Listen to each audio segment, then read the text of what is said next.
Welcome to 3.4. Find the distance from point A to xz.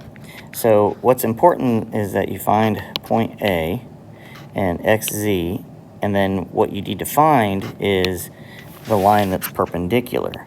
That's the shortest distance, because you have the other lines there as well.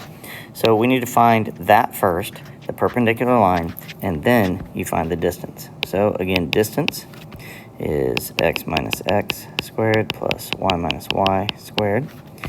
And that is equal to your a and your y. Those are the ones we're using. So 0 minus 3 squared and 1 minus 0 squared. And that's negative 3 squared and 1 squared. And always at this point, they should all be positive. Positive 9, positive 1, that's the square root of 10. Okay. Number 11, determine which lines, if any, must be parallel and explain your reasonings. Okay, so we have this perpendicular line here, all right? So you have lines that are perpendicular to another line, so V is perpendicular to Y, but you don't know that W is really perpendicular to it. And you don't know that X is perpendicular to anything. So there's not enough information here. Okay, and then we look at number 13. We know that M and N are parallel because they both are perpendicular to the same transversal.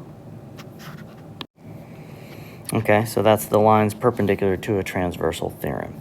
All right, so now let's look at number 15. It's hard to see, so I'll highlight it in yellow. There's a perpendicular symbol, 90-degree symbol.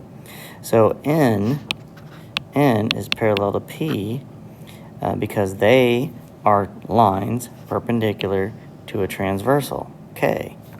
And nothing else, you can't necessarily say anything else is parallel. So N is parallel to P for the lines perpendicular to a transversal theorem. Okay, let's move on. Number 17, what did they do wrong? So what they did was they found the distance from C to A. Okay, that's not the shortest distance. So when it's asking for the distance, you always find the shortest distance, which has to be a perpendicular line. So from C to whatever point this would be, you can call it D if you want. So the correct distance from C to AB would be 8. 21, find all the unknown angle measures in the diagram. Justify your answer. Okay, so we can look at the measure of angle 3 is 30 degrees, and you can do them in any order. That's vertical angles. So that one's done. And don't say angle 2 is 40 degrees. Okay, now angle 1, the measure of angle 1 is 90 degrees. All right, and this is a straight line here, which means these two are complementary, which means the measure of angle 2 is 90 minus that 30, or 60 degrees. Okay, and then you also have another pair of vertical angles, angle 1 and angle 5. So the measure of angle 5 is 90 degrees. Okay, and so what do we say here? This is complementary. This is a right angle, definition of a right angle, and 5 is vertical angles. So you have to know all of this stuff. So that's 90. And we know that if angle 5 is 90, those three angles have to be 90 degrees.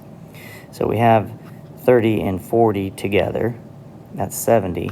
So the measure of angle 4 must be 20 degrees. And there you have a pretty good explanation of all of them again. All right, let's move on. 23, find the value of x that makes B and C parallel.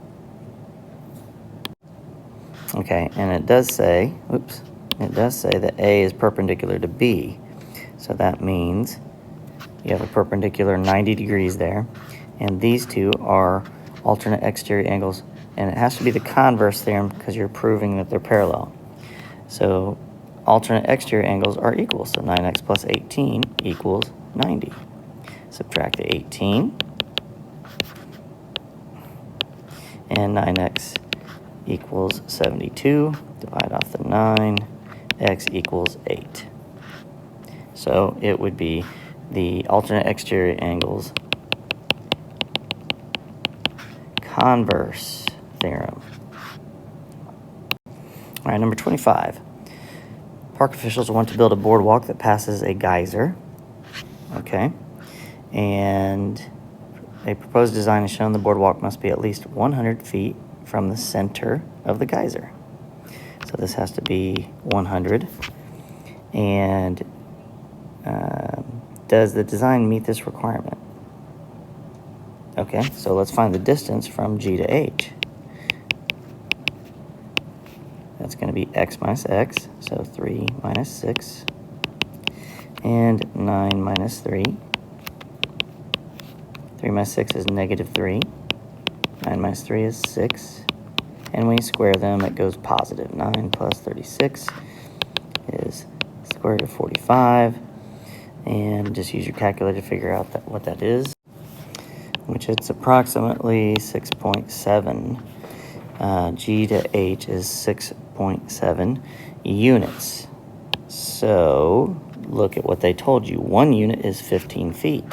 So multiply that by 15.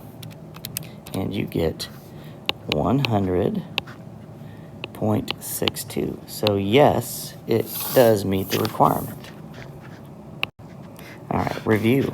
Find the slope and the y-intercept. So put this in slope-intercept form. So we're going to add 3x to the right. And you can't put 3x and 9 together because the 9 doesn't have an x. And now it's in slope-intercept form. So your slope is 3 and your y-intercept b is 9. 35, find the distance from W to YZ. Again, you want the perpendicular line to YZ. So let's find the distance again. X minus x, so negative 4 minus a negative 2, and negative 1 minus 1. Sorry, I just realized my AirPods were not connected, so that was all probably too loud. So that is change makes it negative 2, and that's negative 2. And you get positive 4 plus positive 4, or positive 8. And you just use your, we should break it down first. 4 and 2. This is something you have to do.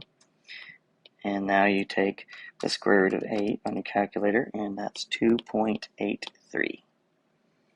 Last problem. 39 and 41.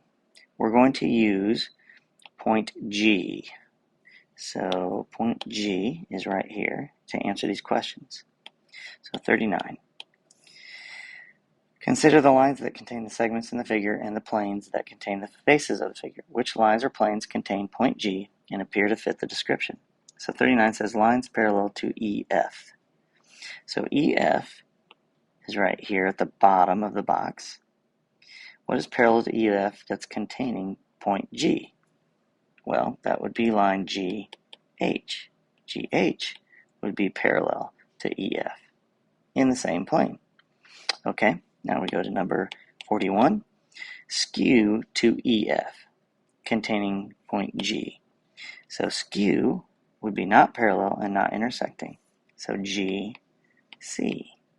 is not going to intersect the bottom of the box where EF is. It's on the side of the box. So it's never going to intersect and it's not parallel.